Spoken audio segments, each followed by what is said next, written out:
we'll record this so that way we have other people can watch it later. But let me get my screen share going on with you guys. And if you can, I'd love this to be interactive. If you can mute yourself right now, that would be great. And then Zoe is going to keep an eye on the chat. So if you have questions, please just drop them in the chat, and then we'll have Zoe flag me down and get your questions answered. So getting my virtual command station down. Okay. Cool. So my name is Rebecca Sullens, and I am a 2009 Cornell alum, and welcome to Adulting 101. We're going to talk about budgeting and getting your own apartment, or advantages to staying at home if you decide to go back home after graduation.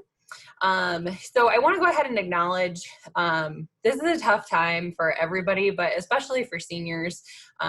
This is a really just unprecedented time, really unexpected, and I'm really sorry that you guys are missing out on some things like graduation and just coming back to see your friends. The fact that we were already on spring break when all this hit, you were already dispersed, really did cheat you guys of being able to say goodbye to some of your friends. And I hope you're staying involved, connecting with them virtually, finding a way to meet with your student organizations and clubs. But this can feel like a tough time to plan for the future, and we don't want to take that away from you.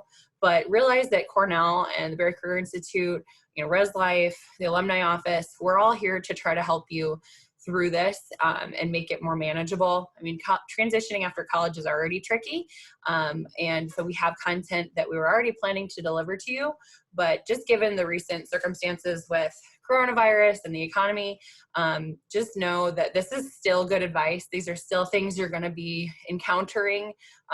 There might be some different circumstances associated with it, but when things are uncertain, one of the best things you can do is learn what things cost, learn how to manage your own money, and figure out how you can keep expenses low, whether that's living with somebody else, moving back home, or just, again, knowing where your money is going and how you can have better control over it.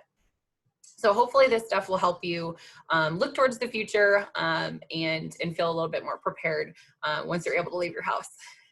So we are going to do a little adulting here. So hopefully this will be helpful for you guys. And again, please go ahead and submit anything that you have question-wise in the chat, and we'll go ahead and get towards it. So again, we're going to talk about budgeting, credit cards just a little bit, and then Olivia is going to talk to us about leaving the nest versus staying at home.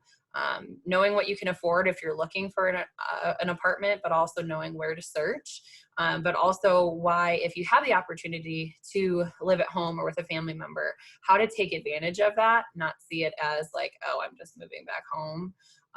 That's a really great opportunity to get ahead if that's available to you. So we'll talk about using that strategically. So what's a budget? Figuring out what you can afford and how you plan to spend it is really the point of a budget. Budgets can feel really limiting. Talking about a budget sounds like no fun money, but in the end, sometimes budgeting is budgeting so that, allotting your money so you can spend it on something fun. As somebody who likes to travel, that's something that I've prioritized in order to figure out what I can afford to set aside and then go do something fun with it. So when you hear budget, don't let it sound like a major want. It's something that can empower you to reach your financial goals or other goals as well. So realize that this isn't really true. I think a lot of people just think like, oh, if I just avoid making a budget, I don't have to worry about it.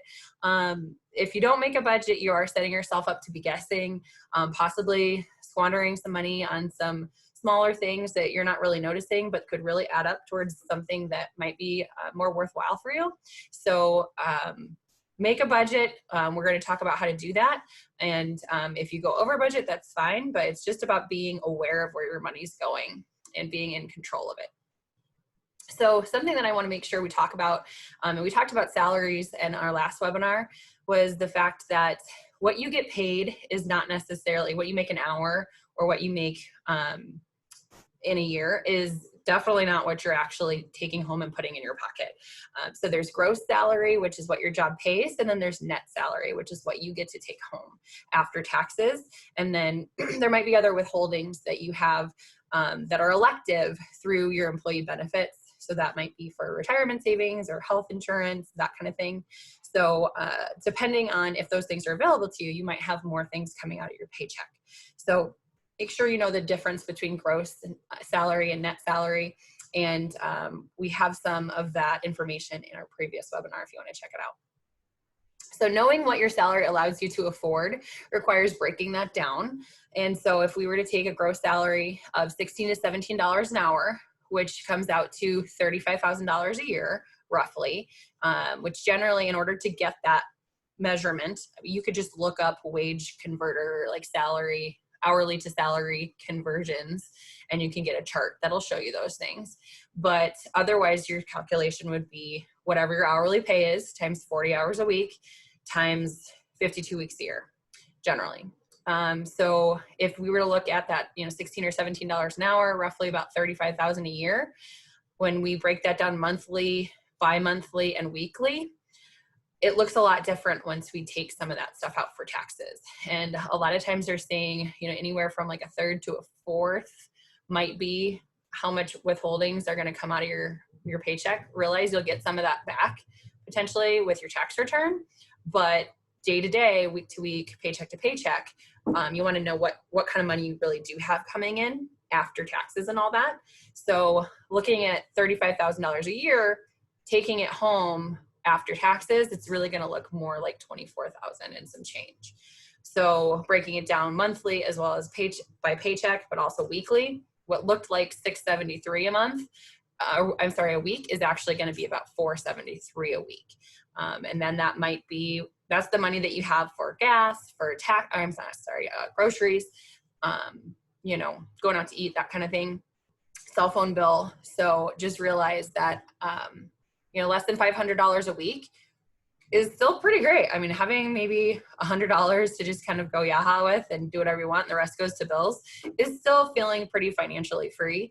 But again, you want to make sure that you just don't go out and buy a bunch of clothes, which I did a lot when I stayed at home and didn't pay for rent. And all of a sudden there was $200 or $300 that could have been going either to something strategic like saving, when later on, if you have your own rent expenses, you're not going to be in a position to save that much money per paycheck. So we want to talk about how to start your budget. So having an idea of what you know that you have to spend. And again, this might not be something that you're doing right now, but just to give you an idea, or maybe save this presentation, I'll send out the PDF of the PowerPoint. So then once you do have a full-time job or even, a part-time job with money coming in, you can start this budget for yourself. So I recommend using a spreadsheet. I particularly recommend using a Google Sheet. I think having something that you can access on your phone as well as on your computer is really important. So that way it's something you can check in with regularly and make edits to and updates. I think you want to have your after-tax monthly income and then list your necessary expenses. And there's going to be some of those things that are monthly and consistent, maybe like your cell phone bill. And then there's going to be other things that don't occur monthly, maybe like car insurance, which a lot of times you can choose between paying all at once or maybe paying twice a year. So that's something that if you pay twice a year, don't just set yourself up to have to scrape it together every 6 months. Set aside that every month incrementally, so that way you've saved that up to pay when that bill comes due.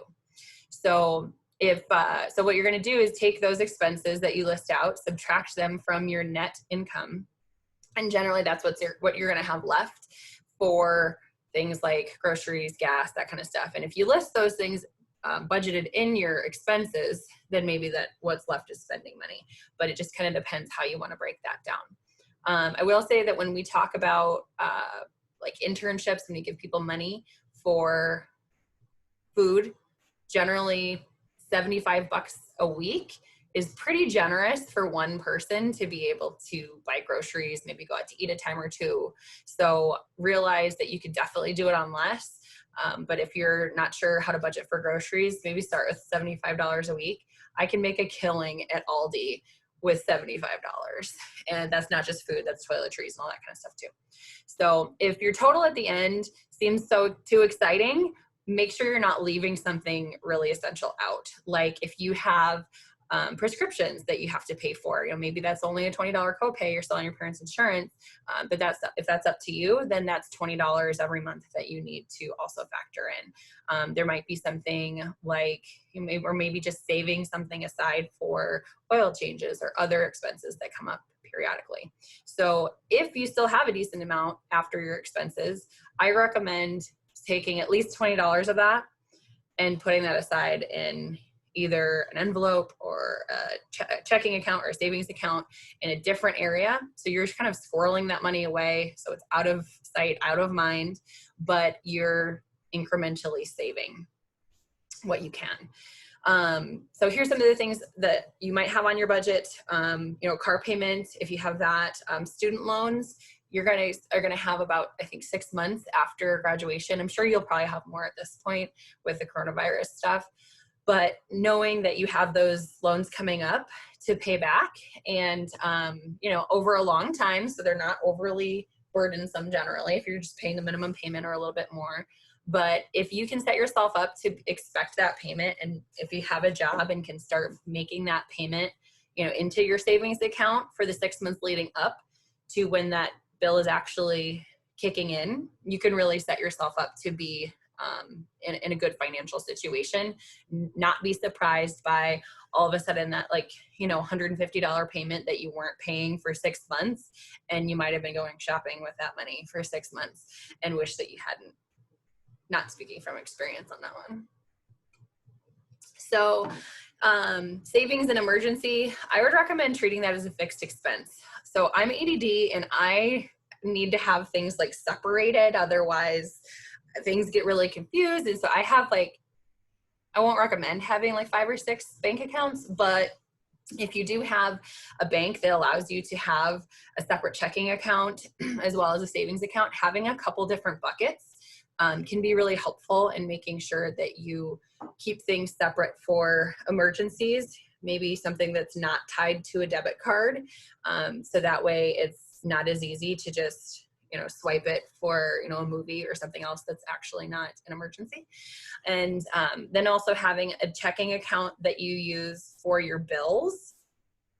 And if you set up automatic payments, then pay it out of the bills account. Make sure you are transferring that money that you need for your monthly bills into that account before that's due. And that way, when your bills are coming out automatically, and you might want to set that up incrementally, don't do it all at once because you want to make sure you can monitor that.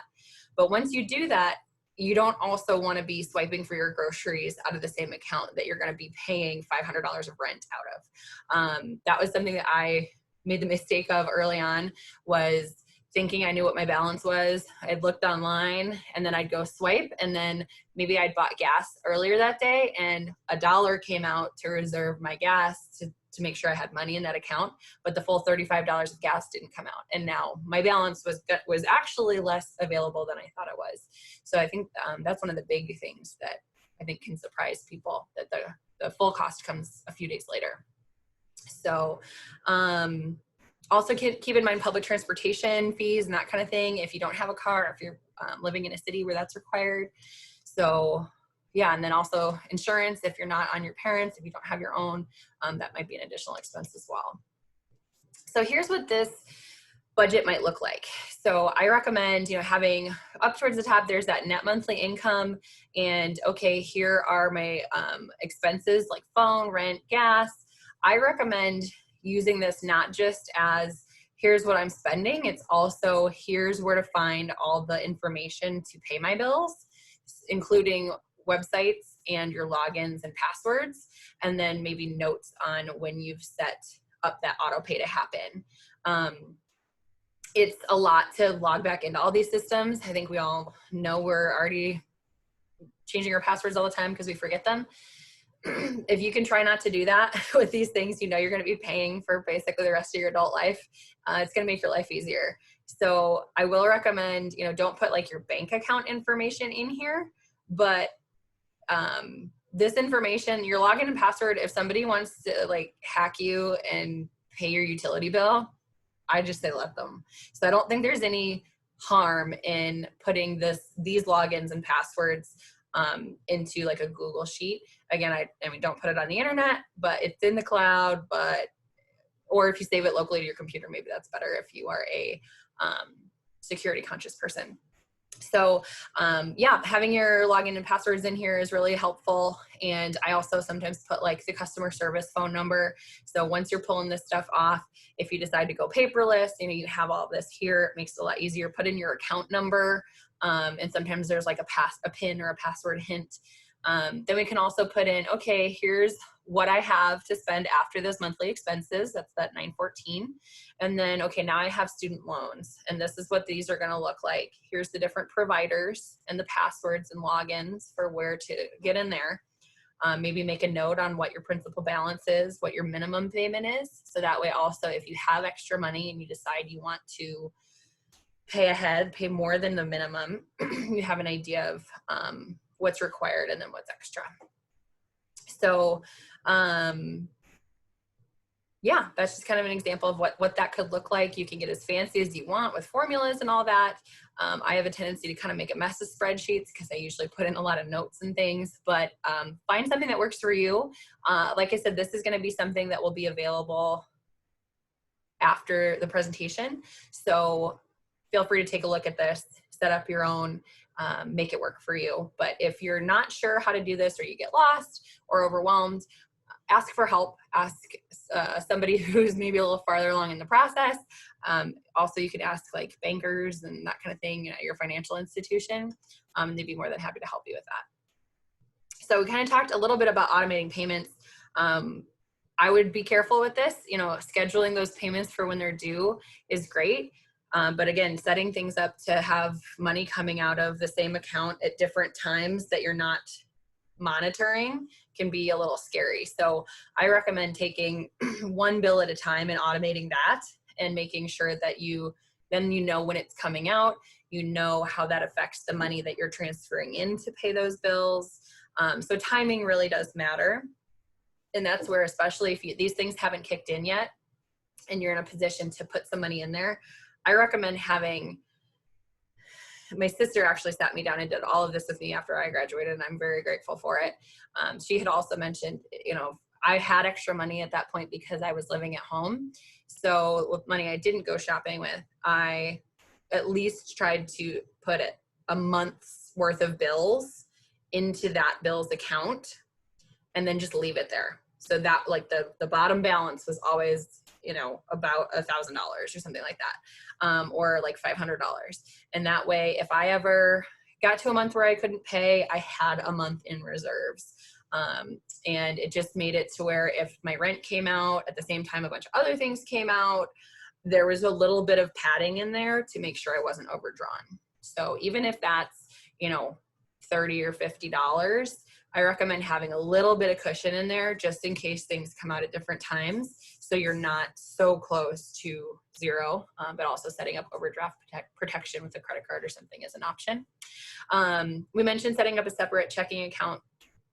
Mine through US Bank allows me to nickname those. So I have one that's bills and one that's labeled spending, but those are both checking accounts.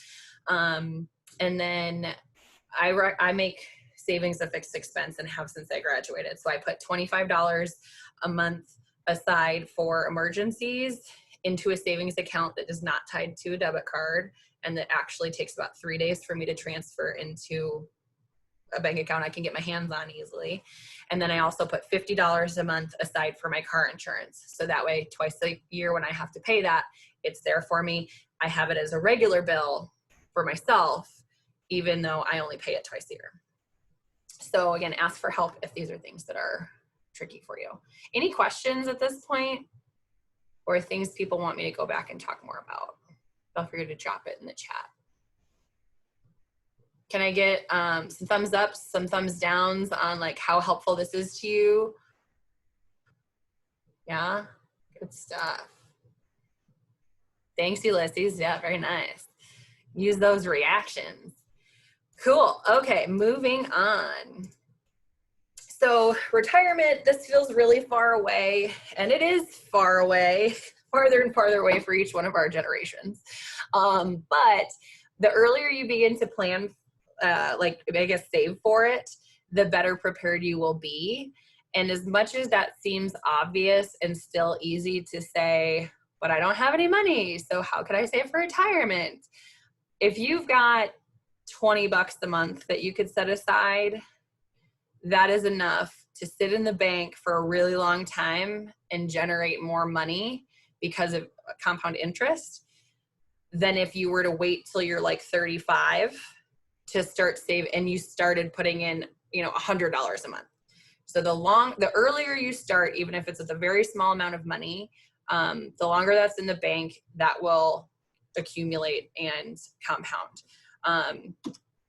So kind of explaining that, we can look at Jorge's IRA. So if he's putting in money for 9 years, starting at age 22 and stops at 31, he's going to have this much. He's putting in $1,000 a year for 9 years. So $9,000 at age 65 becomes over $243,000.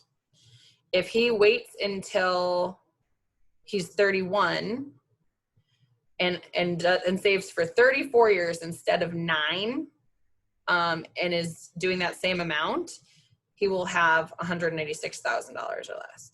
So just seeing, for 9 years, you could save the same amount, but doing it, 10 years earlier and letting that sit in the bank is going to be beneficial to you. So even if it's something small, even if it's $5, setting yourself up to say, you know what, I mean, you're paying yourself in so many words. And so then if you're in a position to say, well, I can throw a little bit more over there, that starts to feel real nice, and know that you're doing yourself a favor.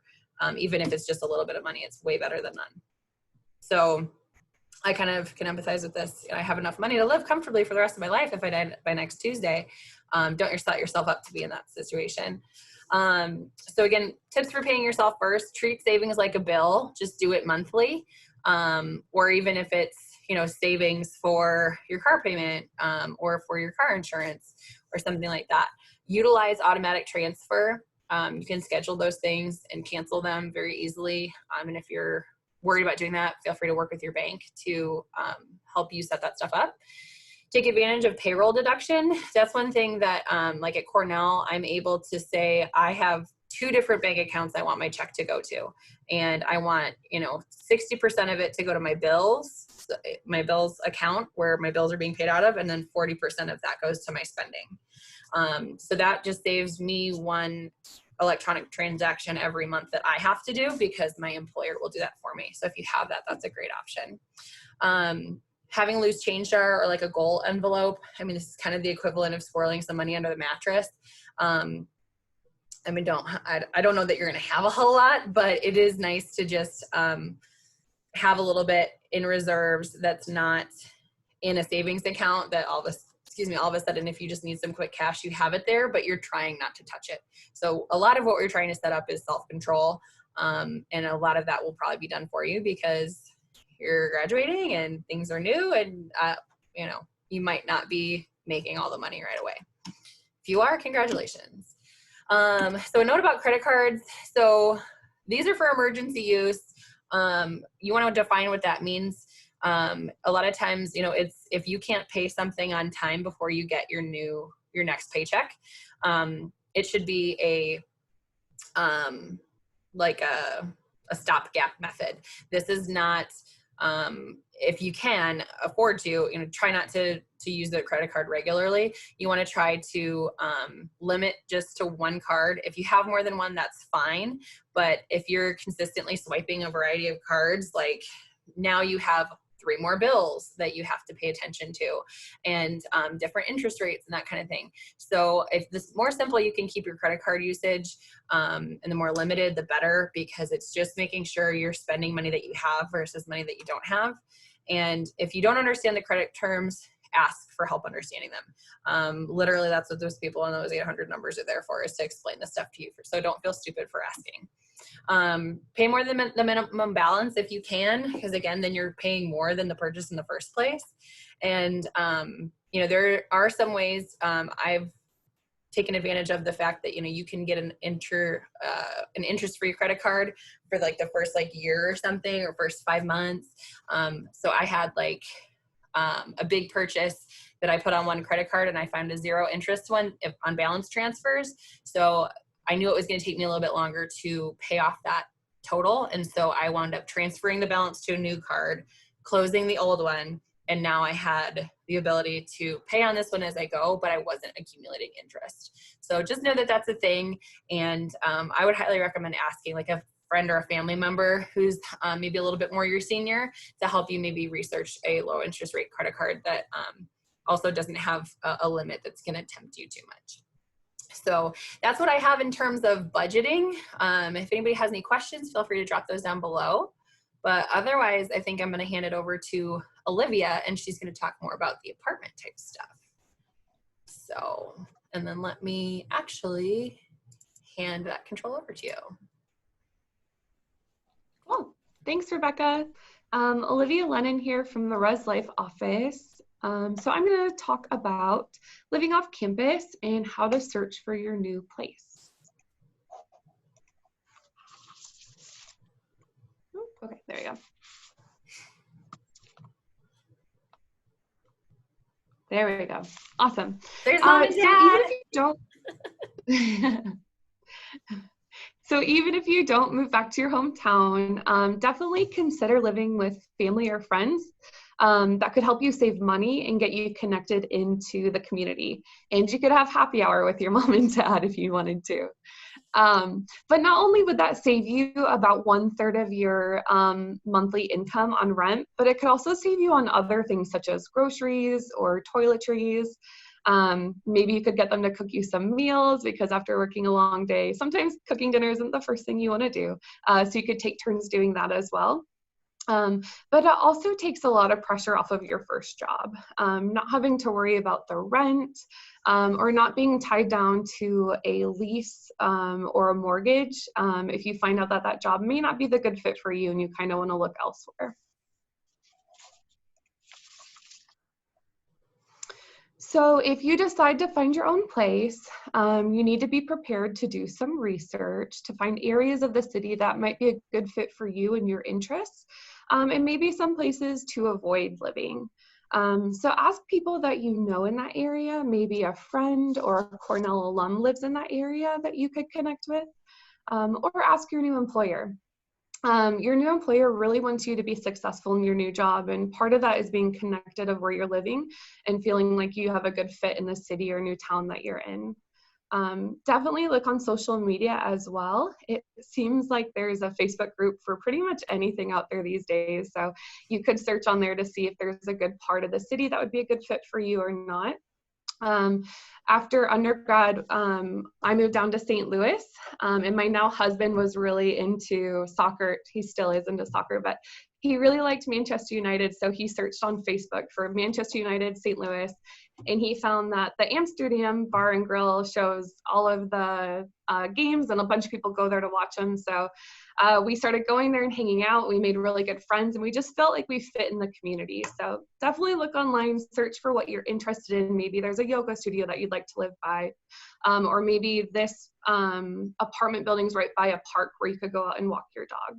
Just look around and see what's available so you can find a good fit for you. Right. Okay. So when searching for a place to live, I keep pushing too many buttons. Here we go. There you go.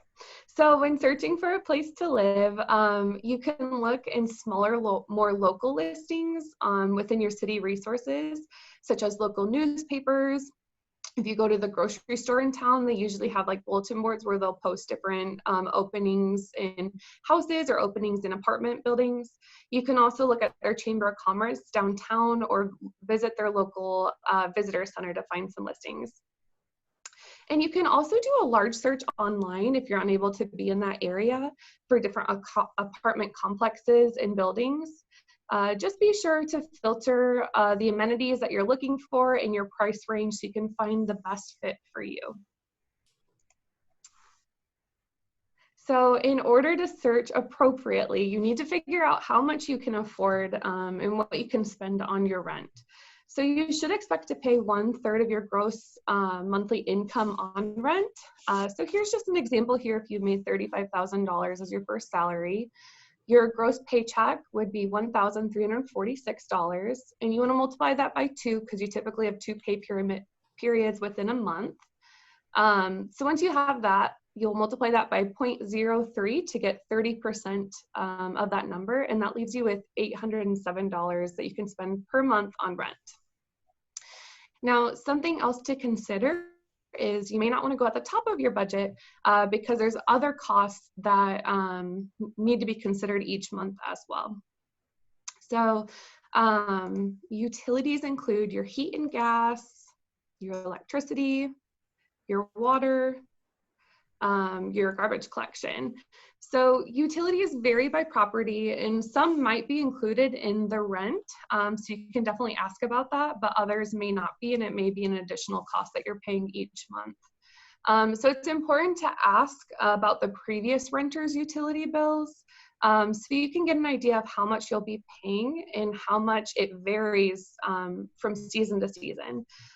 Depending where you live, you might be paying a lot more for heat in January than you might be paying in March. So that's definitely important to figure out. There's a resource at the bottom here. You can go on there to kind of see what you might experience your first time renting and see how much these utilities may be depending where you are. So definitely check that out. Oh yeah, and cable and internet. And that's one of those things that is, that's an optional utility. The other ones are things that you can't just pass on getting the heat or the gas. So once you've factored in those things, I mean, obviously internet's pretty much a necessity, but realize that you kind of have to prioritize your money towards the ones that are required for you to take over so the pipes don't freeze and that kind of thing. Yeah, definitely. Okay, and just some more additional costs that you should be considering. One of them is your moving expenses. So you may need to get boxes to pack all of your things up. If you're unable to fit everything in your own vehicle, you might have to pay for a U-Haul. So that's an additional expense you should start considering depending where you're going to be. The next thing is transportation. What will your daily commute be like? Are you able to hop on a bus or on a train? How much will that cost? If you are able to drive or have your car where you are, you might have to pay for parking. So you'll need to look into how much that may be for a parking space. Laundry is something that we've all been fortunate not have to pay for here at Cornell, but that's something that you may have to in the future. So see, is there a laundry in your unit, or will you have to use a shared facilities and maybe pay by card or by quarters? The next thing is if you have a pet, you might have to put an additional down payment or a deposit in for that pet to be able to have them in the apartment. So you definitely want to ask about that or look into that to see if it is pet friendly and what that cost may be. And the next thing are pots and pans. When I moved into my first apartment after undergrad, we finished moving in around 7 and we were so hungry for dinner and we realized we didn't have anything to cook with. We ordered pizza that night, but the next day I went to like a local thrift shop and I was able to get lots of pots and pans. So I really encourage you to check out local thrift stores, Facebook Marketplace, or even Goodwill to find different furniture and different utensils that you may need to save that cost up front. And then later down the line, if you want to get some other things, you can slowly add those in to your collection. And the same as with your professional wardrobe. Unfortunately, we won't be able to wear Cornell sweaters every day, maybe just on Fridays with a professional job. So, if you're doing any shopping, maybe get 1 or 2 pieces starting now so you can build that up so you have that professional wardrobe for the future. Great, so when you're applying, you'll fill out your application form and you may need all of these supporting documents in order to apply. And one big part of this is having a reference. So references should include information about your past payment history, your trustworthiness, your reliability, so that your landlord can make sure you're a reliable tenant, and that you're someone that's going to abide by the rules that they have set in place there.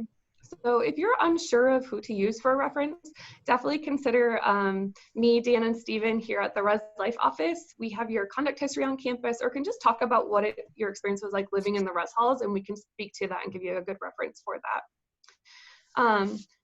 And then going on with the application, there may be some application fees and deposits. One important thing for this is to make sure that you always get a receipt for your fees and deposits.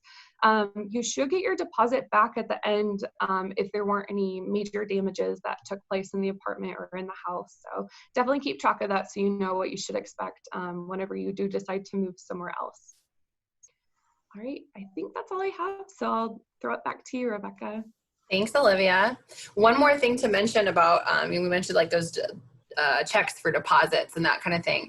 I graduated 10 years ago and I still don't have checks. I don't have like a checkbook that I use on a regular basis. I usually use a debit card. I pay with cash, that kind of thing. But when I do need checks, setting up automatic bill pay through your bank, they will issue a check from the bank. But then the other thing is the times that I've needed one, like I'm getting ready to move into a condo and I did need a personal check. So you can go to the bank and you can just ask for them to print you a few, what they call counter checks or sample checks.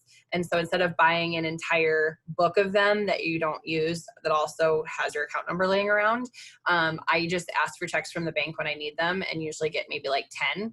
The only thing with that is when you use it, it costs like $2 to process. So the fact that I don't spend like $100 on a book of checks that I only use maybe once a year, $2 to process that is not a problem for me. So that's just another option. Don't feel like you have to buy a whole checkbook because sometimes they can be expensive. So, okay. So this has been just a little preview on some things that you guys might want to start thinking about or information you might want to tuck away for later when you're getting closer to maybe venturing out on your own or having those student loans kick in. So the fact that you still got a little bit of time left, hopefully is, a comfort to you, but know that the Berry Career Institute and your Cornell resources are still available to you after you graduate.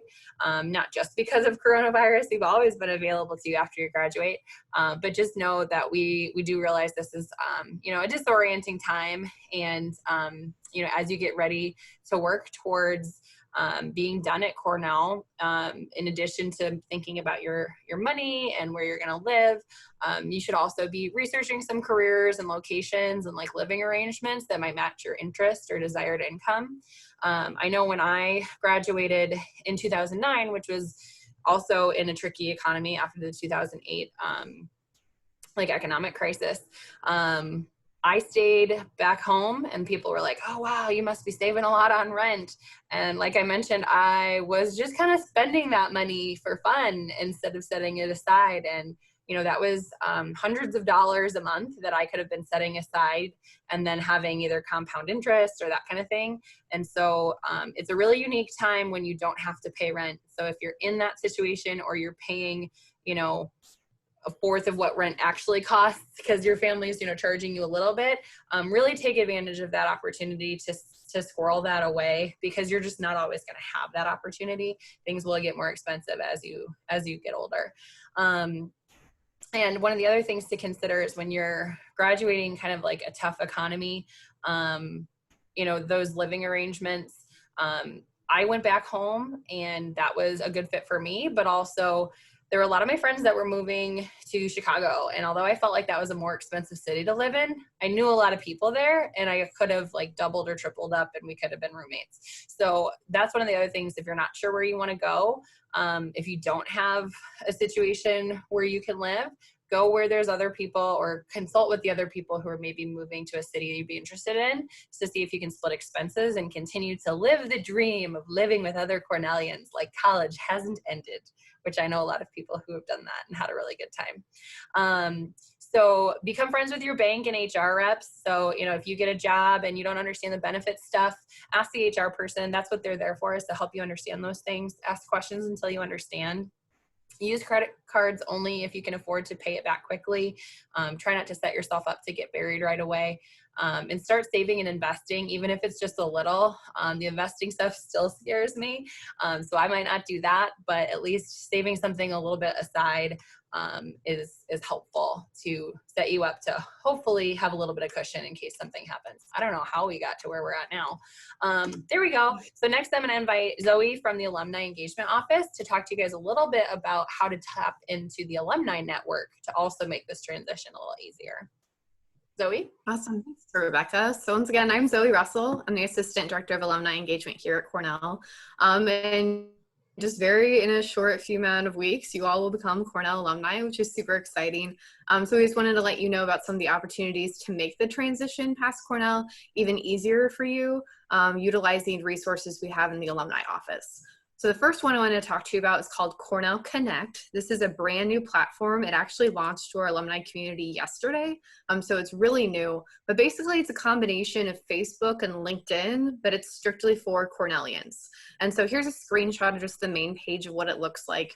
But the ways that this can really help you as you're becoming, entering the workforce, or you're still looking for opportunities, is this provides a lot of ways to connect with Cornellians. So the first is, you'll notice there's a job feed on here. So if you're still in a place where you're looking for job opportunities, you can look directly on this site, and alumni can post opportunities here. So you might find some that you otherwise wouldn't have been able to find had you not had these Cornell alumni connections. But especially kind of relevant to today's conversation about budgeting or finding community once you move out of Cornell, is the directory feature here. So if you look over to the left side of the screen, there's a button that says directory. Once you click on that, you basically get access to the whole Cornell alumni network. And so you can search by geography, so you can see a map of the country, see where Cornellians live, and then you can directly message them on this platform. So say, you're moving to Kansas City and you don't know what part of town to live in, or what kind of apartment complexes would be good, or is the public transportation reliable? Should I use that? You can use this platform, find Cornellians in the place that you're wanting to move to, and get some of those questions answered. Cornell alumni really want to help out fellow Cornellians. Every single year when we get, a new class entered into the alumni family, people are super excited, and they're also really willing to just help, whether that is job opportunities or just personal support during this time, or answering your questions. So this platform is going to allow you to do that. And it's also going to allow you to build relationships that can help you professionally and personally as well. So another really cool aspect of this platform is it has the ability for mentoring built in. So on the screenshot that's directly below the directory function. But essentially what happens is when someone signs up for a profile on this platform, they answer a series of questions based on their interest, how they're willing to help other Cornellians. And you will do the same when you create profiles, and essentially it matches you up based on the algorithm. So based on what my major in Cornell was, what job industry I'm interested in, where I live in the country, it's going to pair me and say, hey, you're a really good fit to, talk to Rebecca based on X, Y, and Z that you answered. And the platform does that for you. So this is a really cool way to get connected with Cornellians. Prior to this platform, it's kind of been one-off conversations, or you happen to find an email, our office would connect you. But this is going to allow you to take the initiative into your own hands and directly reach out to alumni based on when you need to do so. So we want to make sure you all have the opportunity to utilize this platform even prior to graduation, because we know this is a tricky time, and it might be helpful to start having conversations with Cornellians and see if that can help you make more opportunities. So in mid to late April, so we're now in April now, so a little later this month, you'll receive an email from me that's inviting you to join the platform. And so you'll be designated as a student for just those few weeks. And it'll make it really easy for alumni to say, hey, here's the incoming class into the alumni community, help. And so if you have those questions, if you have those connections you need, it'll make it really easy for you to reach out to alumni, but also for alumni to reach out to you. So stay tuned for that later this month, but this is a really exciting platform. We've been working on it for a while.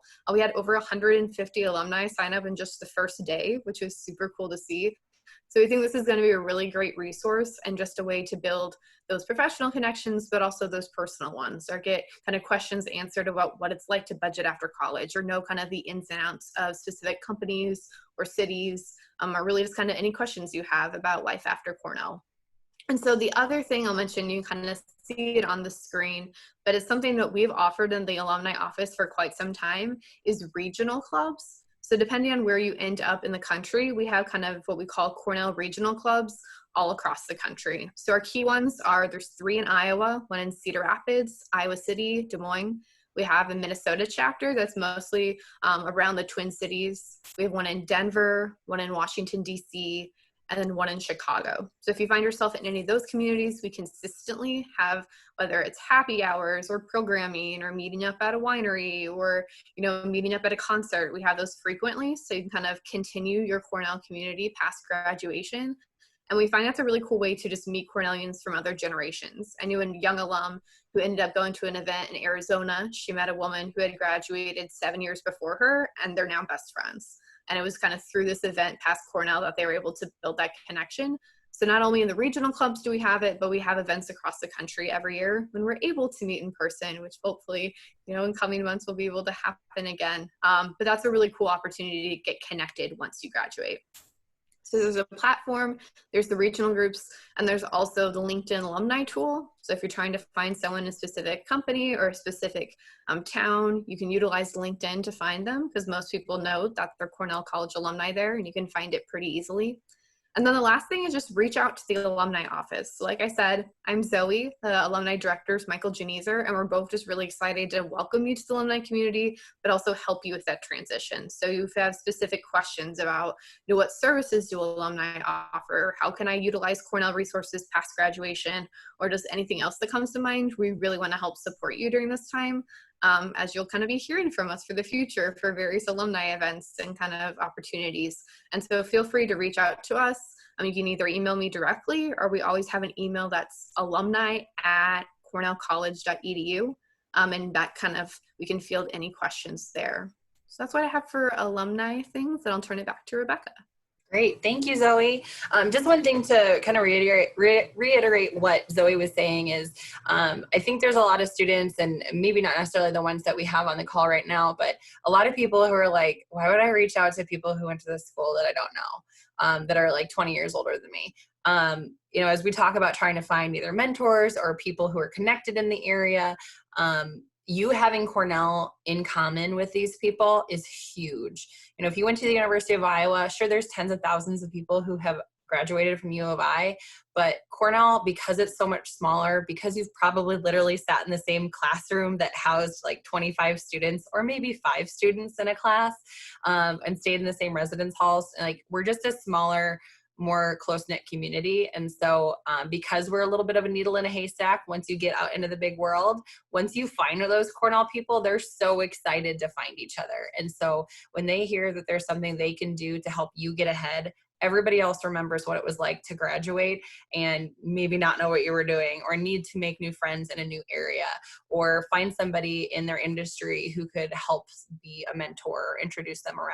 So they're very willing to pay things back to the next generation of Cornellians. So if you haven't experienced that like incredible, you know, Cornell spirit of wanting to connect with you, you know, let us help you get connected to alums who are going to go out of their way for you. They may not be in a position to get you a job right away, but if they can, usually they want to. So don't discount how that can work. And if you haven't experienced that yet, please plug into these resources so that way you can benefit from the fact that we have this really robust community. So thank you so much to Olivia and Zoe for adding to the presentation, and hopefully this has been helpful information for you guys.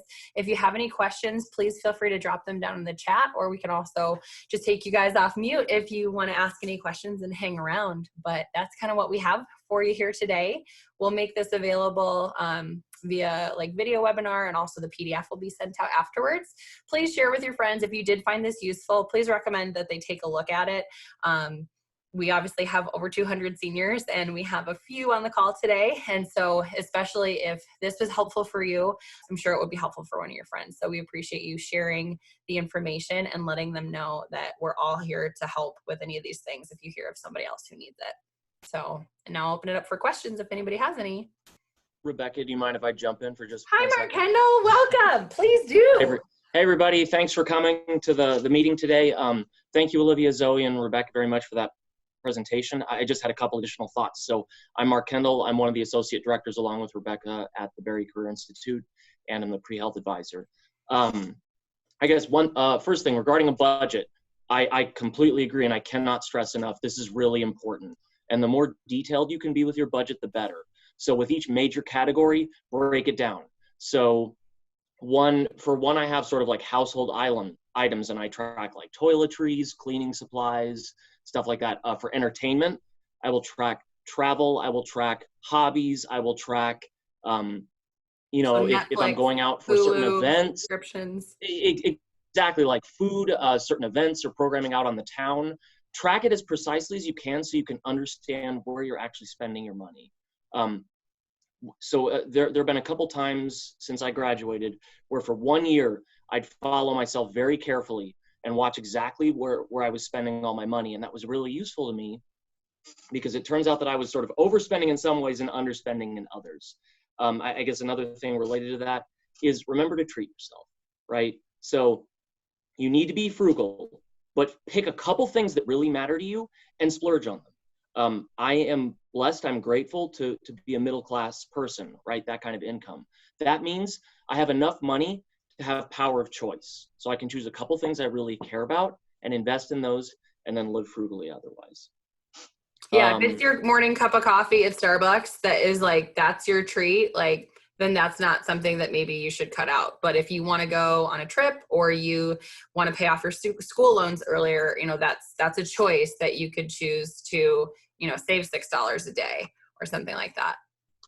Exactly. Good point. I also strongly agree with what you said, Rebecca, about putting anything into savings. If it's $20 a month, whatever it is, it's symbolic, right? And it means that you're going to be thinking about it purposefully every single month. Even if it doesn't add up fast, at least it's on your radar versus sort of I'll wait till next year, I'll wait till next year.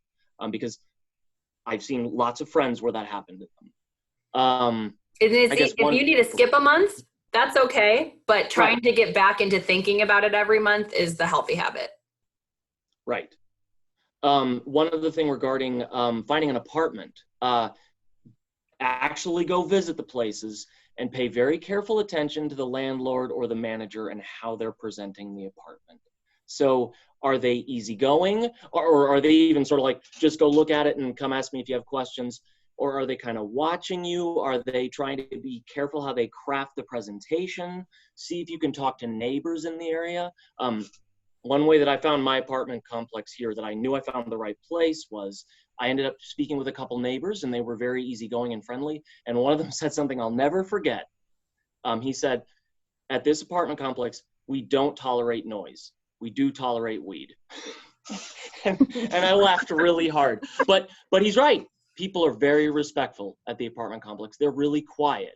And that was the part that mattered to me. Yeah. That was really important, right? So get a sense of sort of what might they be trying to hide from you, or what does the community actually look like? And one of the things is go in with a list of things like a checklist for the apartment. Like, do you care about where the outlets are positioned, or the layout in the kitchen, or anything specific like that, so that you know what you're getting into before you're there and, overwhelmed by questions or the environment.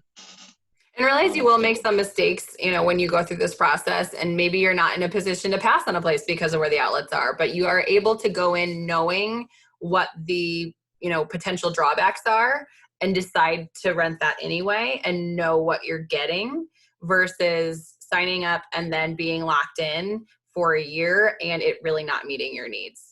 In particular, like location, if you need public transportation, it's not close enough to a bus stop and you're getting to work late all the time, then that's not going to work. So yeah, try to think of those different things. I mean, those are all, there's kind of a wish list, and then there's also what are the hardcore needs? And so when you're looking at a lot of different factors, it is helpful to have a concrete list to try to look at in order to make sure you're comparing apples to apples and taking notes when you're looking at different places versus just kind of going on a variety of tours and be like, I don't know, it all kind of blurred together. So, but you'll make some mistakes and it'll still turn out fine. Yep. I'll stop blabbing now, but just one final thing. We're here to help. So just because you graduated doesn't mean we're going anywhere. I know a few of you in the chat already. For the rest of you, please don't be a stranger. We're happy to help with any kind of advice that you need. Another thing for budget, the Quantitative Reasoning Studio is a great resource there. If you want to get really nerdy with like detailing out a budget, I actually made an Excel sheet where I could actually enter receipts and it would automatically categorize them so I could actually see where my expenses were going, right? The sky's the limit with these kinds of things. So reach out to us. Yeah, QRS is a great suggestion, Mark. I love that. Cool. All right, guys. Well, we're around. So if you have more questions, feel free to shoot it to us individually. But otherwise, you're doing an awesome job with your online classes. And I know we're trying to reach out to seniors in particular to let you know that we're still really proud of you. We're working on ways to still recognize your awesome achievement at graduating from college. So please know that we're here for you. Let us know if there's anything that you have suggestions on. But otherwise, have a great afternoon and good rest of the week. Happy Purple Wednesday. Bye.